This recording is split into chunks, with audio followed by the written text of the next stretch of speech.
아멘. 이 말씀은 살아계신 하나님의 말씀입니다. 저는 참 오늘 찬양도 은혜를 많이 받았는데 음악에 조금 진심인 사람입니다. 중학교 1학년 때 예수님을 인격적으로 만나고 하루는 어머니께서 한 10평 남짓 되는 기독 서점에 데려가신 적이 있습니다. 거기에서 그 당시에 우리나라 CCM으로서는 거의 시초라고 할 수 있는 주찬양 선교단 1집 그 이름, 앨범명이 그 이름이고, 그리고 김지연, 김기석 형제의 볼지어다, 이 테이프 2개를 딱 사가지고 집에 들어와서 테이프 플레이어 넣고 딱 재생하는데, 재생하는 순간 마치 하늘이 열리고 제 옆에 무수한 천군 천사들이 함께 하나님의 영광을 노래하는 듯한 그런 은혜를 체험했습니다. 그 이후로 저는 학교에서 돌아오면 늘 찬미 예수를 가지고 하나님 기타 치면서 찬송하는 그 일을 꾸준히 했습니다. 한 번은 제가 작정하고 외국 CCM을 포함해서 내가 몇 곡 정도 들어봤나 계산을 해봤더니 한 5만 곡 정도, 그러니까 저희 집에 테이프가 얼마나 많이 꽂혀 있었을지, 한 예로 주찬양 선교단 거는 막 선물도 주고, 어떤 거는 너무 많이 들어서 테이프가 늘어나서 막 3번씩 사기도 하고, 그러면서 음악을 사랑하는 삶을 살았습니다. 대학원생 시절에는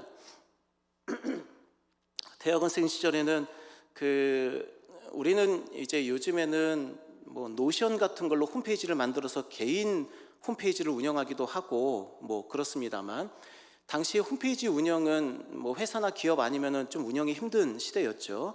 근데 윈도우 2000이라고 하는 운영체제가 딱 나왔는데 저는 이게 너무 좋았습니다. 왜냐하면 서버 기능이 있거든요. 무슨 말이냐면 제 노트북을 딱 틀어놓으면 이게 서버가 돼서 사람들이 여기로 들어와서 여기에 있는 내용을 읽고 가는, 그러니까 여기에다가 홈페이지를 구축할 수 있는 그런 운영체제였습니다. 그래서 제 노트북에다가 윈도우 2000을 깔고 서버로 만들고 홈페이지 작업을 해서 거기서 이제 홈페이지를 돌렸습니다. 근데 그 홈페이지의 이름이 CCM 러브, 그러니까 기독교 음악을 다루며 리뷰하고 외국 CCM, 좋은 CCM을 가사를 번역해서 사람들에게 공유하는 그 일을 하기도 했습니다. 왜 이렇게 음악이 좋을까? 물론 우리가 음악을 통해 우리 구주 예수님의 은총을 경험하는 것도 아주 좋은 이유이기도 합니다만, 음악 자체에도 힘이 있죠. 맥길 대학교의 신경학자들인 발레리 살림푸어 박사와 로버트 자토레 교수 연구진에 따르면 우리가 살아갈 때에 뭔가를 경험하고 기대하죠. 근데 기대할 때 내 뜻대로 되면 좋고, 보통 내 뜻대로 되면 좋고 내 뜻대로 안 되면 실망하죠. 근데 음악은 조금 다르다는 거예요. 음악을 들을 때 그 멜로디, 리듬이 쭉 내게 들려지면서 내가 아는 곡, 익숙한 곡, 좋아하는 곡이면 내가 여기에 뭐가 나오겠다라고 딱 생각할 때 그게 빵 치고 나오면 보상을 받는다는 거예요. 그래서 그 순간 도파민이 확 분출된다고 합니다. 그러면 새로운 음악을 접했을 때는요, 기분 나쁘고 그런가요? 아니요. 새로운 음악도 듣기 좋은 거예요. 왜냐하면 이건 내가 예측하지 못한 흐름인데, 이거 내가 예측하지 못한 리듬이고 멜로디인데 하면서 그 신선함, 나의 뻔한 예측을 깨는 그 신선한 음악은 도리어 더 나은 보상으로 인지해서 더 강력한 도파민이 분출된다라고 하는 거죠. 우리 인생은 음악과 같습니다. 저점과 고점을 끊임없이 오가는 리듬으로 이루어진 것이 우리 인생 아니겠습니까? 세상 사람들에게는 저점은 불쾌하고 고점은 짧을 뿐이지만, 성도는 기대한 대로 이루어져도 감사요, 예상하지 못한 고난도 하나님의 은총으로 경험할 수 있으니 성도들의 삶이 곧 음악 아니겠습니까? 우리와 여러분들의 삶을 인도하시고 연주하시는 하나님의 은총을 오늘 말씀을 통해서 깨달을 수 있기를 주님의 이름으로 축복합니다. 우리는 모두 첫째로 다윗의 삶의 리듬대로 살아가는 것이 일반적이죠. 오늘 본문 말씀에 따르면 인생은 끊임없는 리듬으로 이루어집니다. 날 때가 있고 죽을 때가 있고, 심을 때, 뽑을 때, 죽일 때, 치료할 때, 헐 때, 세울 때, 심지어 4절에서는 울 때가 있고 웃을 때가 있으며 슬퍼할 때가 있고 춤출 때가 있다라고 말씀하고 있습니다. 이렇게 우리의 삶은 리듬이에요, 리듬. 우리는 원하는 게 무엇입니까? 우리 인생을 줄로 그어보면 우리는 직선으로 된 상승곡선이 우리 인생이 되기를 소망합니다. 그래서 우리의 물질도, 건강도, 지식도, 지혜도, 그리고 우리 주변에 있는 사람들의 숫자도 가면서 계속 많아지고 좋아지고 건강해지고, 그래서 제일 돈 많고 제일 건강하고 제일 삶의 조건이 좋을 때 그때 딱 하나님 데려가시기를 우리는 바라죠. 하지만 우리 인생은 어떻습니까? 이겁니다. 우리 인생은 계속 이래요. 엎치락 뒤치락 올라갔다 내려갔다가 나는 올라가고 싶은데 더 내려가고, 나는 올라갈 줄 몰랐는데 이때 다 올라가고, 이런 것이 우리 인생 아니겠습니까? 그래서 작년에 돌아가신 우리 송대관 집사님의 명곡 있죠? 네 박자. 저는 이 곡을 한 번도 처음부터 끝까지 들어본 적은 없습니다. 그리고 이 곡을 찾아서 들어본 적도 없습니다. 그런데 이 멜로디는, 특정한 부분의 멜로디는 알아요. 쿵짝 쿵짝 쿵짜작 쿵짝 네 박자 속에 사랑도 있고, 여기부터는 멜로디는 잘 몰라요. 이별도 있고 눈물도 있네, 여기까지 알아요. 어마어마하죠. 한 번도 제대로 들어본 적이 없는데, 길을 가면서 들었는지 누가 부르는 걸 들었는지 모르겠는데 하여튼 알아요. 이 곡을 압니다. 스탠리 존스 선교사님도 당신의 삶을 순례자의 노래라고 부르면서 자신의 자서전의 제목을 담은 적도 있습니다. 인생이 하나님 앞에 음악과도 같죠. 송대관 집사님이 인생을 네 박자로 표현했다면 저는 다윗의 삶을 8박자로 표현할 수 있습니다. 첫째로는 아주 인생이 하드모드로 시작했습니다. 8번째로 태어났어요. 관심 주지 않아요. 형들 다 모았음에도 불구하고 다윗은 쏙 뺐어요. 양을 치고 있었어요. 그래서 사무엘상 16장 11절 말씀에 사무엘이 이새에게 말합니다. 아들들이 다 여기 있느냐? 그러자 막내가 저기 남아있는데, 뭐 막내는 신경 쓸 거 없습니다. 자격도 없고. 이렇게 인생의 하드모드로 사람들이 인정하지 않는, 아버지조차 그렇게 인정해주지 않는 그런 삶을 시작했습니다. 저점에서 시작했죠. 하지만 순식간에 고점으로 딱 올라갑니다. 기름 부음을 받습니다. 사무엘 선지자로부터. 그리고 골리앗을 바로 무너뜨리죠. 사무엘상 16장 13절 말씀에 사무엘이 기름 뿔병을 가져다가 그의 형제 중에서 그에게 부었더니 이날 이후로 다윗이 여호와의 영에 크게 감동되니라. 그리고 이유는 우리가 아는 바와 같아요. 블레셋 사람 골리앗을 만납니다. 네가 모욕하는 이스라엘의 군대 하나님의 이름으로 내가 너에게 간다. 너는 칼과 창과 단창으로 내게 오지만 여호와의 구원하심이 칼과 창에 있지 않음을 내가 보여주리라. 내가 너에게 알게 하리라. 이 무리에게 알게 하리라. 전쟁은 여호와께 속한 것인즉 그가 너희를 우리 손에 넘기시리라. 그리고 49절에 물매로 돌을 던져서 그 돌이 이마에 박혀 땅에 엎드러집니다. 최고의 승리, 최고의 영광입니다. 백성들이, 이스라엘 백성들이 사울이 죽인 자는 천천히 불과하지만 다윗이 죽인 자는 만만입니다라고 외칠 정도로 놀라운 개선 장군의 영광을 누리게 되죠. 하지만 어떻습니까? 다시 저점으로 떨어집니다. 사울 왕의 시기를 받아 도망자 신세가 되지요. 심지어 사무엘상 19장 10절 말씀에 사울이 단창으로 다윗을 벽에 박으려 했습니다. 하지만 다윗이 피하고, 다윗은 그 밤부터 도피하여 약 10년여 동안 도망자의 삶을 살아가죠. 왕이 추적하는 그 날마다 가슴 졸이며 스트레스를 받는 삶을 살아가게 됩니다. 심지어 인생이 어디까지 떨어지느냐? 사무엘상 21장 12절 이하에 가드왕 아기스가 자기를 알아보자 자기를 죽일 것을 심히 두려워하여 그들 앞에서 행동을 바꿉니다. 미친 척합니다. 대문짝에 알 수 없는 이름을 막 이렇게 쓰는 척 하고 침을 수염에 질질질질 흘리면서 미친 척함으로써 겨우 목숨을 건져냅니다. 그렇게 10년을 쫓겨다녔습니다. 그리고 다시 고점에 이르러요. 사무엘하 5장 3절 말씀에 이스라엘의 왕으로 등극하게 됩니다. 다윗에게 기름을 부어 이스라엘 왕으로 삼았다. 만군의 하나님 여호와께서 함께 계시니 다윗이 점점 강성하여 갔다. 우리 정도면, 이 정도면 됐어요. 오케이. 내 인생 최고의 왕이 되었으니 이 그 권력과 물질과 부유함 이제 빼앗길 수 없죠. 하지만 다시 나락으로 떨어져 버립니다. 밧세바를 범하고 그 남편 우리아를 죽이고 살인 청부하는 거죠. 가장 비열한 죄를 저질렀습니다. 밧세바를 취합니다. 아들을 임신했는데 그 아들이 죽어버리죠. 사무엘하 12장 18절 말씀에 이래 만에 그 아이가 죽었다. 이것이 그의 또 다른 저점을 만들어 버립니다. 하지만 다윗은 거기에 머물지 않았습니다. 다른 신을 쫓지 않았습니다. 우상 숭배에 빠지지 않았습니다. 죄를 회개하며 다시 회복하죠. 그 회복에 사용된 중요한 시가 바로 다윗의 참회신 시편 51편입니다. 10절에서 12절, 우리도 자주 사용해야 하는 시입니다. 함께 고백합니다. 하나님이여 내 속에 정한 마음을 창조하시고 내 안에 정직한 영을 새롭게 하소서. 나를 주 앞에서 쫓아내지 마시며 주의 성령을 내게서 거두지 마소서. 주의 구원의 즐거움을 내게 회복시켜 주시고 자원하는 심령을 주사 나를 붙드소서. 아멘.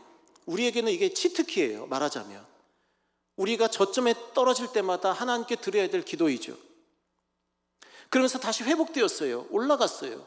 하나님께서 다시 회복시켜 주셨어요. 하지만 하나님께 지은 죄의 여파가 남아 있습니다.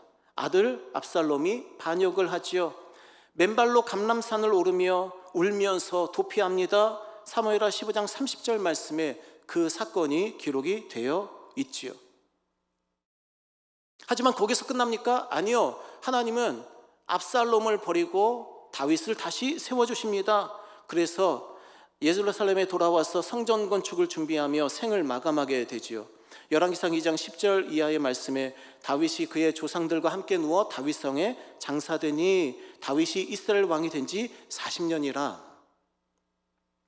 다윗의 인생이 그렇습니다.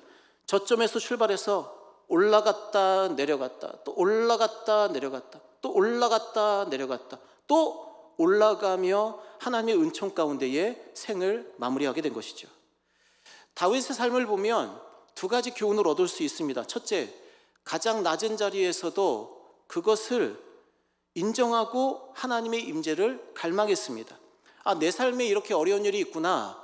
하나님의 섭리가 있겠구나. 나는 그래도 하나님이 나와 함께 하시길 바란다. 그래서 시편 23편 4절 말씀에 내가 사망의 음침한 골짜기로 다닐지라도 내가 해 입을 것을 두려워하지 않는 것은 하나님이 나와 함께 계시기 때문입니다. 주님의 지팡이와 막대기가 나를 안위하시기 때문입니다 라고 하는 거죠. 뿐만 아닙니다. 그 낮은 자리에서 자기를 돌아봅니다. 그리고 하나님 앞에 회복을 간구합니다. 다윗의 또 다른 참회시인 시편 32편 1절에서는 허물의 사함을 받고 자신의 죄가 가려진 자는 복이 있도다.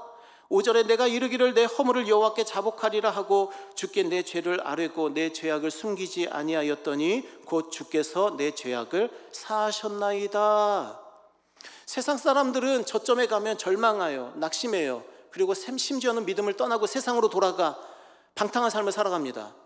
하지만 성도는 저점에 올 때에도 하나님 나와 함께 계십니다.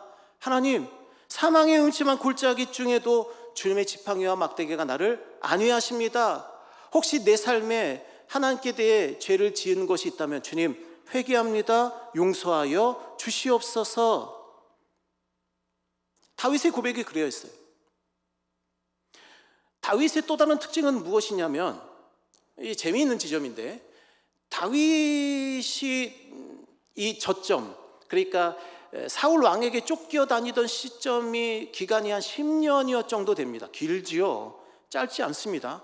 10년 동안 계속 도망자 신세를 살아가는 거 얼마나 스트레스가 많겠어요. 그리고 다윗이 밧세바를 범하고 우리아를 죽이고 그 이후부터 압살롬 반역이나 또 여러 정치적인 문제들 때문에 고통하고 환난을 겪었던 시간도 약 10여 년 정도 돼요. 그러니까 다윗의 인생에서 정말 우울했던 시간들, 정말 피가 말리는 시간들, 고난당했다, 환난당했다라고 말할 수 있는 시간들이 10년의 기간, 또 10년의 기간이 있었던 거죠. 그런데 다윗은 어떤 고백을 하느냐? 시편 30편 5절 말씀에 하나님의 노여워하심은 잠깐입니다. 하나님의 은총은 평생입니다. 저녁에는 울음이 깃들일지라도 아침에는 기쁨이 올 것입니다. 무엇이에요? 내가 저점에 있을 때, 내가 도망 다닐 때, 미친 척할 때 그 고난은 작게 생각하는 거예요. 왜요? 하나님이 계시니까. 하나님이 나를 위대하게 올려주셨을 때에 내 공로와 내 업적을 자랑하느라 잠깐 지나가는 은혜로 생각하지 않고 하나님 은혜를 잊어버리지 아니하고 나를 위해 세워주신 하나님께 늘 감사하고 찬송하면서 고난도 은혜로, 그리고 정점과 성공과 형통도 은혜로 받아들였다라고 하는 거죠. 그러니 무엇이 가능합니까? 항상 기뻐하는 것, 범사에 감사하는 것이 다윗에게는 가능했던 거죠. 사랑하는 성도 여러분, 우리에게 고점이든 저점이든 그 자리를 은혜의 자리로 만드는 것은 그 사건, 그 일이 아니라 하나님과 우리가 동행하고 있는지, 우리가 하나님의 은혜를 잊지 않고 있는지, 우리가 날마다 하나님의, 특별히 예수 그리스도의 그 구속의 은총, 십자가의 은총을 노래하며 찬송하는 삶을 살고 있는지에 따라서 결정됨을 믿으시기를 주님의 이름으로 축복합니다. 배은망덕한 사람은 은혜를 받으면 그 은혜가 큰지도 모르고 그냥 순식간에 잊어버려요. 하지만 하나님의 은혜를 경험한 사람들은 가장 밑바닥의 자리에서도 하나님의 은혜를 잊지 않고 감사하며 회복의 은총을 구하며 어느새 다시 회복되는 은혜를 누린다라고 하는 것이죠. 세계적인 소프라노 김영미 권사님이 계십니다. 조선 최초의 테너인 안기영 선생님의 손녀딸이시죠. 4대째 모태신앙의 가정에서 5째 딸로 많은 사랑을 받으며 출생하셨습니다. 그러니까 말하자면은 이제 신앙의 가정에서 태어났으니 뭐 이렇게 우리 같은 믿음 있는 사람들에서 볼 때는 아주 복되게 태어난 거죠. 4대째 신앙 가문에서 태어났으니까 어쩌면 고점에서 태어났을 거라고 이렇게 생각해 볼 수 있습니다. 하지만 19살에 홀로 이탈리아 유학을 떠나게 됩니다. 그리고 인생의 저점이 그때부터 시작이에요. 무려 3년 동안 언어를 잘 모르니까 언어를 이렇게 학습할 기회도 놓쳐버리고 늘 벙어리처럼 귀머거리처럼 3년 내내 지내는 거예요. 사람들이 이끌어주지 않아요. 선배들이 레슨 시간을 다 빼앗아가 버려요. 그러니까 교수님과 레슨을 못 받으니까 저기 멀리서 선배들이 지도받고 있으면 저기 멀리서 이렇게 지켜보면서 귀를 기울이면서 얘기를 들어요. 아, 그렇지, 저렇게 발성을 하고 저렇게 호흡을 하는 거지, 이렇게 하면서 들어가지고 귀동냥에서 들은 걸 가지고 혼자 연습실 가서 연습하기를 3년원의 시간을 가졌습니다. 딱 3년이 지나자마자 그 저점, 그 고통스러웠던, 유학 중에도 그 고통스러웠던 저점의 시간을 딱 지나자마자, 그 골짜기를 빠져나오자마자 대회를 나가기 시작하는데 대회에 나갈 때마다 우승하는 거예요. 대회 나갈 때마다 모든 콩쿨 대회를 1위로 휩쓰는 거예요. 특히 600명 중에 6명만 받는 최고상을 한국인 혼자 받으면서 콩쿨 대회 1등에 올라서게 됩니다. 미국으로 건너가서 그 유명한 파바로티 콩쿨 대회에서 또 우승합니다. 이렇게 계속 고점을 차지해요. 하지만 안타깝게도 저점이 다가오는데 언제냐, 결혼을 했는데 남편과의 갈등이 너무 심한 거예요. 그 갈등이 계속 이어지다 보니까 그게 우울증으로 진단받게 됩니다. 그 상황에 친정 어머님께서 세상을 떠나세요. 이로 말미암아 오랫동안의 깊은 우울증의 수렁에 빠지게 되셨다고 합니다. 하나님의 은혜를 구할 수밖에 없었습니다. 그래서 기도하였습니다. 그 낮은 자리에 있던 권사님에게 하나님께서 도전하시는 거예요. 영미야, 네가 나를 믿겠니? 내가 너를 위해 십자가에 진 것을 너는 정말 믿니? 4대째 신앙의 가문인데 김영미 권사님이 돌아보니 내가 오죽 믿음 없이 살았으면 하나님이 나에게 예수님 십자가 믿는 것을 물어보실까? 마음이 한탄스럽고 너무너무 죄송해서 회개하고 하나님의 은혜를 구했더니 나를 믿으면 너의 치료가 급속하리라 라고 하는 주님의 음성이 들리면서 오랫동안 고통스러웠던 우울증이 깨끗이 씻겨 나가셨다고 합니다. 그렇게 절망의 자리에서 일어나 이제는 정력적으로 많은 사역을 감당하고 계십니다. 기독교계 활동뿐만이 아니라 일반 오페라계 활동도 지금도 여전히 공연들이 많이 잡혀 있고, 저도 네이버에 들어가서 보니까 올해에도 또 공연이 잡혀 있고 하시더라고요.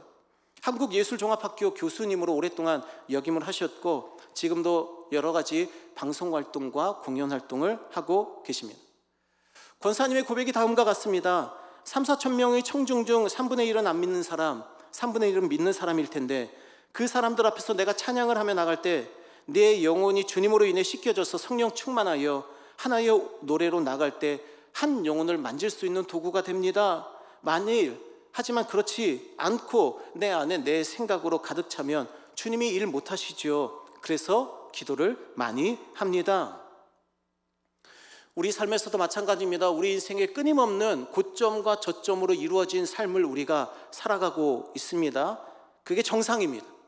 오르막길이 있으면 분명히 내려막길이 있을 것입니다. 중요한 것은 정점에서 교만하지 않고 저점에서 절망하지 않는 것입니다. 사랑하는 성도 여러분, 다윗처럼 김영미 권사님처럼 인생의 고점이든 저점이든 요즘에 회복 탄력성 얘기 많이 하잖아요. 하나님께 회개함으로 언제든지 저점에서 고점으로 다시 세워주시는 하나님의 은총을 저와 여러분이 누릴 수 있기를 주님의 이름으로 축복합니다.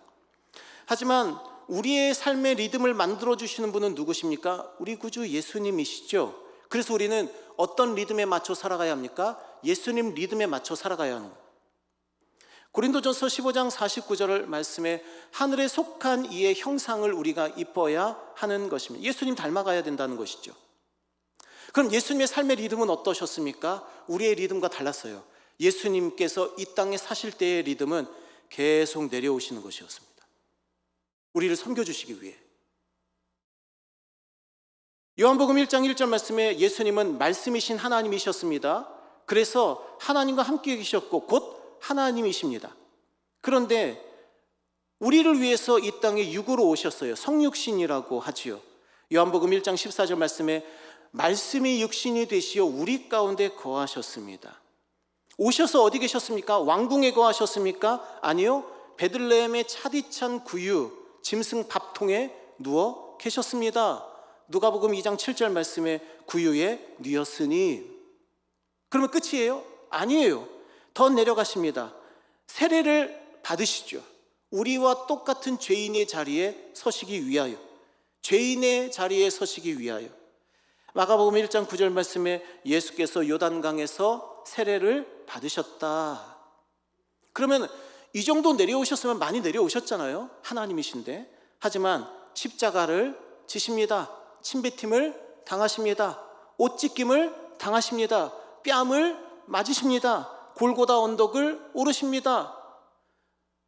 온 등판에 채찍을 맞아 온 등에 근육이 다 찢어지고 뼈가 갈빗대, 뒤쪽 갈빗대가 부러지는 상황이었음에도 십자가 지고 골고다 언덕 오르셨습니다. 빌립보서 2장 7절 말씀에 자기를 비워 종의 형체를 가지사 사람들과 같이 되셨고 사람의 모양으로 나타나사 자기를 낮추시고 어디까지요? 죽기까지 복종하셨으니 곧 십자가에서 죽으심이라. 이제 끝난 것 같은데, 우리가 봤을 땐 이제 끝난 것 같은데 예수님 죽음 이후에도 더 낮아지셨습니다. 죽으신 후 음부에까지 내려가셨습니다. 베드로전서 3장 18절 말씀에 우리 죄를 위해 죽으셨어요. 그럼 거기서 끝나셨느냐? 아니요. 19절 말씀에 영으로 가서, 그러니까 감옥으로 가서 음부죠. 영으로 가서 옥에 있는 영들에게 선포하셨다라고 말씀하고 있습니다. 이게 무슨 내용이냐?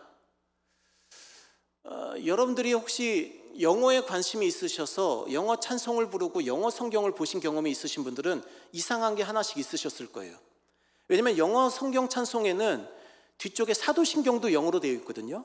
그러면 거기를 보시면은 우리나라에서 없는 구절이 있어요. 어떤 구절이냐? He descended into hell 이라고 하는 구절이 있습니다.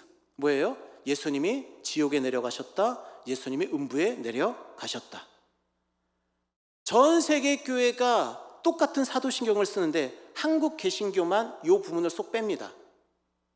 우리나라에 들어오신 선교사님들이 워낙 보수적인, 아주 보수적인 선교사님들이 들어오셔가지고 요거를 빼요.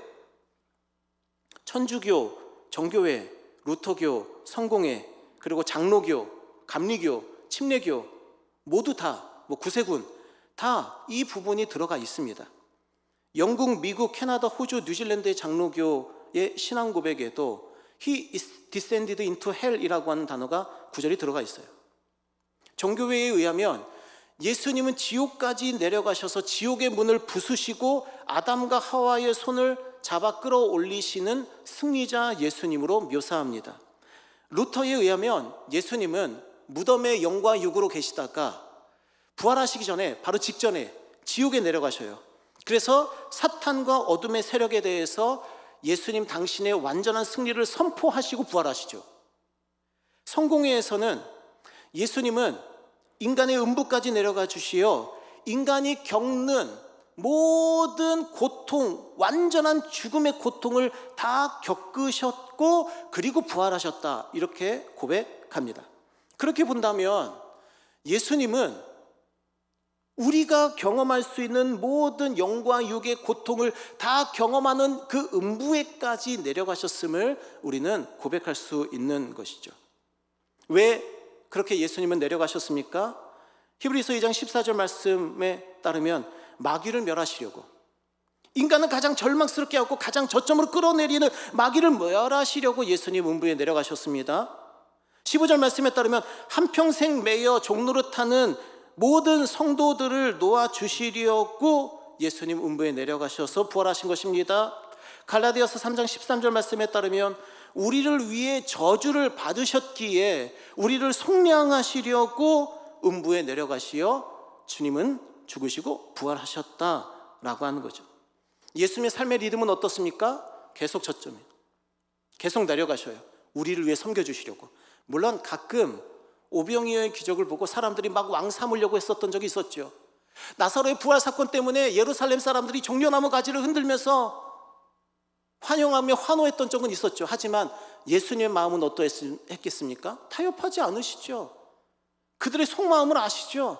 저 녀석들이 내가 생명 살리고 내가 물과 먹을 것을 늘 공급해 줄 걸 알고 내게 이러는구나 아셨겠죠.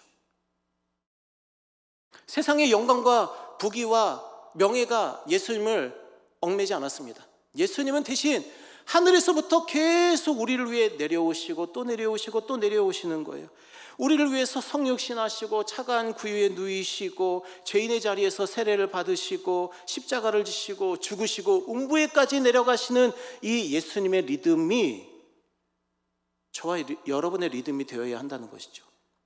무엇을 위해서입니까? 마태복음 23장 12절 말씀 우리 함께 읽겠습니다. 누구든지 자기를 높이는 자는 낮아지고 누구든지 자기를 낮추는 자는 높아지리라. 아멘. 주님 섬기려고요, 교회 섬기려고요, 성도들 섬기려고요. 우리는 계속 우리가 명예를 바라거나 자랑을 바라거나 칭찬을 바라보거나 사람들의 위로를 바라보지 아니하고 우리는 늘 섬김의 자리로 내려가는 것이 예수님 닮아가는 십자가의 길이다. 로마서 12장 16절 말씀도 우리 함께 읽겠습니다. 서로 마음을 같이하며 높은 데 마음을 두지 말고 도리어 낮은 데 처하며 스스로 지혜 있는 채 하지 말라. 이 말씀대로 예수님의 리듬 따라 저와 여러분이 각각 자기를 부인하고 자기를 십자가로 예수님 따라갈 수 있는 저와 여러분 될 수 있기를 주님의 이름으로 축복합니다. 그렇게 될 때 어떤 은혜가 있습니까? 하나님께서 예수님처럼 우리도 높여주실 것이다. 빌립보서 2장 8절 말씀에 죽기까지 복종하시어 십자가에 죽으신 예수님, 그러므로 하나님이 그분을 지극히 높여 모든 이름 위에 뛰어난 이름을 주사 하늘에 있는 자들, 땅에 있는 자들, 땅 아래에 있는 자들로 모든 무릎을 예수의 이름에 꿇게 하시고 모든 이름을 예수 그리스도를 주라 시인하여 하나님 아버지께 영광을 돌리게 하셨느니라. 하나님이 세워주시는 것. 하나님이 세워주시는 것. 다윗을 높여주신 분도 하나님 아니십니까? 역대상 17장 7절 이하에 내 종 다윗에게 이처럼 말하라. 만군의 여호와께서 이처럼 말씀하시기를 내가 너를 목장 곧 양떼를 따라다니던 데에서 데려다가 내 백성 이스라엘의 주권자 왕으로 삼고 네가 어디로 가든지 내가 너와 함께 있어 너의 모든 대적 앞에서 내 앞에서 모든 대적을 멸하게 하였은즉 세상에서 존귀한 자들의 이름 같은 이름을 너에게 만들어주리라. 하나님이 높여주시는 거예요. 출애굽기 11장 3절 말씀에 모세를 누가 높여주셨습니까? 하나님께서 높여주시어 애굽 땅에 있는 바로의 신하와 백성의 눈에 모세가 아주 위대하게 보였더라. 야고보서 4장 10절 말씀에 우리가 주님 앞에서 낮추어 주님을 예배하고 교회를 섬기면 주님께서 우리를 높여주시리라 말씀하고 있습니다. 심지어는 신명기 28장 13절 14절로 말씀합니다. 함께 읽겠습니다. 여호와께서 너를 머리가 되고 꼬리가 되지 않게 하시며 위에만 있고 아래에 있지 않게 하시리니 오직 너는 내가 오늘 내게 명령하는 내 하나님 여호와의 명령을 듣고 지켜 행하며 내가 오늘 너희에게 명령하는 그 말씀을 떠나 좌로나 우로나 치우치지 아니하고 다른 신을 따라 섬기지 아니하면 이와 같으리라. 아멘. 우리가 낮추면 하나님이 높여주십니다. 믿으시기를 주님의 이름으로 축복합니다. 설교의 황제라고 불리우는 목사님 계시죠? 찰스 스펄전 목사님입니다. 저도 학교 다닐 때 이분의 설교를 이제 그 당시에는 이제 우리나라에 번역된 게 없었어요. 그래서 그 서울의 세문안교회 옆에 그 생명의 말씀사가 있습니다. 거기 이제 외국에서 들어오는 설교집들이 많거든요. 그럼 그걸 한 권씩 스펄전 목사님 이렇게 한 200페이지도 안 되는 얇은 단권을 구해다가 혼자 있을 때, 기숙사에 혼자 있으면 그걸 가지고 제가 설교하는, 마치 내가 스펄전 목사님이 된 것처럼 막 이렇게 외치면서 설교했던, 그러면서 은혜를 참 많이 받았어요. 역사상 황금의 입이라고 불리었던 크리소스톰 이후로 가장 위대한 설교자로 알려지신 분이 찰스 스펄전 목사님입니다. 이분이 20대를 시작할 때에 어느 한 교회 부임을 받아 가셨습니다.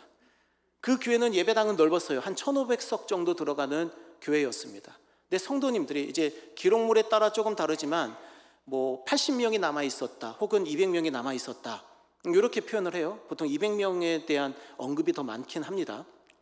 스펄전 목사님도 자신이 전기에서 중간중간 그런 얘기를 하셔요. 내가 처음 교회에 왔을 때 성도들이 한 줌 같았다, 이렇게 얘기해요. 핸드풀이라고 하는 표현을 써요. 그러니까 이제 왜냐하면 그 이후에 목사님이 오자마자 한 3년인가 4년 만에 교인 성도가 거의 2만 명으로 늘었어요. 그러니까 예배당이 부족하죠. 몇 부로 나누어서 예배를 드려도 예배당이 늘 부족한 거예요. 그래서 22세가 되던 해 목사님이 서리가든이라고 하는 곳에서 이제 빌려가지고 임시적으로 이제 거기서 예배를 드립니다. 거기는 이제 회중석이 한 10,000석 정도 되고, 그래서 예배를 드리는데 10,000명이 꽉 찼어요. 그리고 이제 밖에는 1만 2천여 명이 또 밖에서 스피커로 말씀을 듣고 있었어요. 근데 거기에서 사고가 일어납니다. 어떤 한 사람이 불이야라고 했죠. 불이야라고 했죠. 근데 10,000명이 모여있잖아요. 그럼 이 앞에 있는 사람들 어떻게 돼요? 살려면 빨리 나가야 되잖아요. 우왕좌왕 혼비백산에서 사람들이 엉켜버렸습니다. 성도 여러분, 우리는 누가 불이야하면 문 열고 나가면 바로 밖이에요. 우왕좌왕 하시면 안 됩니다. 서로 밟으시면 안 돼요. 밟으시면 안 돼요. 뒷사람부터 빨리빨리 이렇게 나가시면 됩니다. 문 열고 나가면 바로, 저희는 바로 외부예요. 근데 이제 이 서리가든 그러지 않았어요. 그래가지고 사람들이 서로 밟고 혼비백산 난리가 났습니다. 거기에서 7명이 사망해요. 28명이 중상을 입어요. 그리고 그 외에도 수백 명이 다쳐서 병원에 입원을 하게 됩니다. 이 사건이 스펄전 목사님에게는 끔찍한 사건, 끔찍한 트라우마였어요. 그래서 어딜 가서 사람들이 조금만 더 꽉 찬다 싶으면 그때 생각이 떠오르는 거예요. 이 사건 때문에 깊은 우울증에 빠지게 되셨습니다. 그리고 우울증에 빠지니 삶의 의욕이 없고, 그래서 온몸이 병들어요. 온몸이 늘 통증이 있고 늘 병들어요. 그래서 이제 한 30대 때까지 어떻게 버텨냅니다. 근데 이제 30대가 딱 넘어서니까 몸이 너무 아프니까 교회에 요청을 해요. 제가 그만두겠습니다. 제가 이거 목회를 하기 힘듭니다. 제가 몸이 너무 아픕니다. 근데 이제 교회에서는 목사님 그러지 마시고, 목사님 쉬시고 싶을 때 언제든지 쉬십시오. 그러면서 요양하실 수 있도록 모든 것을 배려를 해주십니다. 교회에서. 그래서 35세 이후로는 스펄전 목사님은 1년에 한 8개월 정도는 설교를 하시고, 그 나머지 4개월 정도는 계속 요양을 하시고 여행을 하시면서 몸을 추스르기 시작하셨다고 합니다. 그렇게 돌아가실 때까지 질병으로 고통을 당하시고 끔찍한 트라우마에 빠져 사셨어요. 우리가 볼 때는 저점이잖아요. 아무리 명예가 있어도 무엇합니까? 몸이 병들어서 힘든데 설교 한 편 하는 것도 감당하지 못하는데 우리가 볼 때는 인생의 저점이 완전히. 그런데 스펄전 목사님께서 그러니까 돌아가시기 3주 전에 19명의 성도들과 함께 드린 예배에서 마치 유언처럼 다음과 같이 힘차게 설교하셨습니다. 1년 내내 찬양의 날개를 타고 하나님에게로 올라가기를, 해마다 더 높이 올라가기를, 높이 올라갈수록 우리 생명의 하나님에게 더 높고 더 낮은 노래를 소리쳐 부르기를, 찬양이 가득한 인생의 전망은 끝이 없을 것입니다. 아니, 영원히 계속될 것입니다. 시편 찬양에서 시편 찬양으로, 할렐루야에서 할렐루야로 이어져 부르며 우리는 주님의 언덕을 오를 것입니다. 지극히 거룩한 곳에 들어갈 때까지 그리할 것입니다. 그 지극히 거룩한 곳에서 우리는 수건으로 얼굴을 가린 채 끝없는 찬양의 지복 속에서 하나님의 위엄 앞에 엎드릴 것입니다.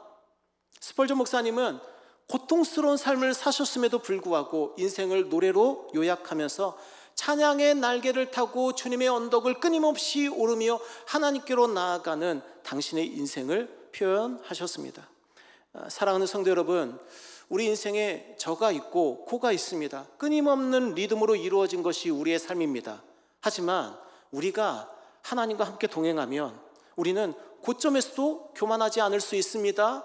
고점의 은혜를 오랫동안 찬양하며 감사하며 누릴 수 있습니다. 저점에 떨어져도 회개함으로 쉽게 회복되어 하나님의 그 풍성하신 은총을 우리가 노래하며 누릴 수 있습니다.